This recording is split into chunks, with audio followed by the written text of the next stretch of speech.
AKAI describes the Midimix as a portable, compact, high-performance mixer with the unique ability to control your digital audio workstation with the press of a single button. It seems to me like the target audience for this thing is people that want a more tactile feel to their production methods. When you first plug the Midimix into Ableton, it loads itself as a simple 8-channel mixer. Each channel has a button for arming the track to record, a mute button, a pan knob, and 2 knobs at the top for the 2 sends which the default Ableton set preloads for you. And that is certainly well and good. But the second I saw this thing, I knew exactly what I wanted it for. And let me tell you, it's not to use it as a mixer. Since switching from Logic Pro to Ableton a few years ago, I started getting really into small, cheapish MIDI controllers to mess about with on Ableton. Ableton's MIDI mapping capabilities and their mapping layout just clicked with me immediately in ways it never could have in Logic. I started with an MPK Mini. It seemed like an obvious choice, but it took up more space than I liked, and I did not need the MIDI keyboard on it. So I returned that to Guitar Center and got myself an LPD-8. I loved the LPD-8 so much I ended up buying 3 of them. 1, because I loved them, and 2, because the USB-C import on the device would break pretty easily. So over the span of a couple years, I had 3 of them, and they were just perfect. I could map the 8 knobs to sliders on Ableton and create ambient music that way. I could map the knobs to other parameters and feel the freedom of not staring at a screen while I record little automation here and there. When my 3rd LPD-8 broke, I understandably decided it was time to invest a little bit more money and get another MIDI controller, similar vibe, but a little more sturdy. So I went back to Guitar Center, looked around their electronic section, and to my surprise, saw a whole slew of newly redesigned MPD, MPC looking devices. I impulsively got an MPD 218. I saw MPD, those are letters I knew I liked. I saw the 16 pads, thought great. Didn't really pay attention to the knob situation. I saw 6 knobs, I thought that's plenty. But the knobs operate pretty differently to how the knobs operate on an LPD-8. On the LPD-8, the knobs have a clear 0% point, which they won't go under, and a clear 100% point, which they won't go above, which translated beautifully to mapping in Ableton. But on the 218, the knobs spin infinitely in either direction. This bugged me, and I ended up using the MPD 218 mostly for its beat pads, and for 2 or so years, that's exactly what I used it for. I tended to avoid mapping parameters to the knobs, which is tragic, and for the most part, I really only did it when I had no choice. For example, in this video, you can see I am using the knobs, but reluctantly. Just know it was reluctant.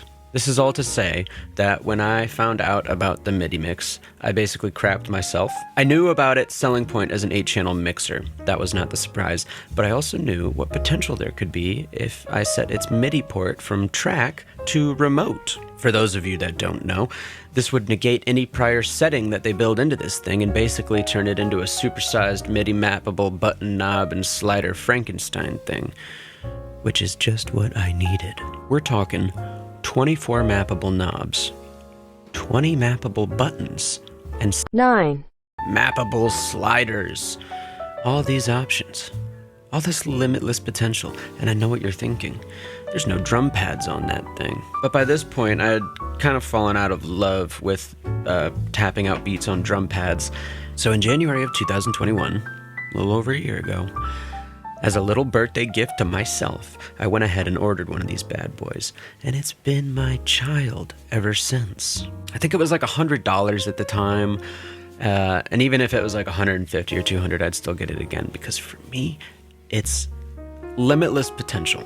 I randomly map so many things now. Like, I'll just randomly get a mapping idea and have the full means to see it through. There's so many options and so many ways and knobs and things to do and buttons to press and things to map to that I haven't run out of space yet, which used to be an issue I would run into every single time, to a point where I would have to figure out different ways of mapping multiple things to one knob, multiple parameters, which was great for learning how to map.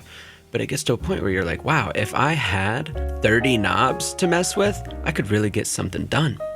Also, side note here, while looking for some nice images of the Midimix, I came across a bunch of really cool stuff that people do to theirs, which I had no clue about any of this. You can see here somebody's drawn on their Midimix. This one is cool. I mean, this person just put a whole sticker set on their Midimix, and you can tell that they're kind of using it for like a DJ setup.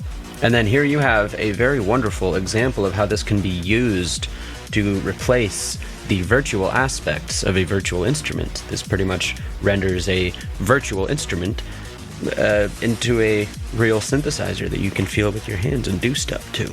And then you also got people who just kind of, you know, do the DIY thing. I mean, me, myself, I've drawn all over mine. This is what mine looks like. If you're curious, here are a few mapping situations that I have been running into lately that this is great for. One is a looper setup with a stereo panning and gain knob, so I can throw down loops as if it's a guitar pedal that I'm just mashing around with my hands. Another is using 10 or more volume knobs, or you can do this with the sliders too. Map them to volume sliders on the clip mode session view, and then you put those in a group. You can put effects on this group, and then you resample that group, and you can turn things up and turn them down. And if you do this with resampled pads, you can create ambient music this way. You can apply tape emulators to it and delay plugins, and it basically feels like you're messing around with a Testcam 424 Porta Studio.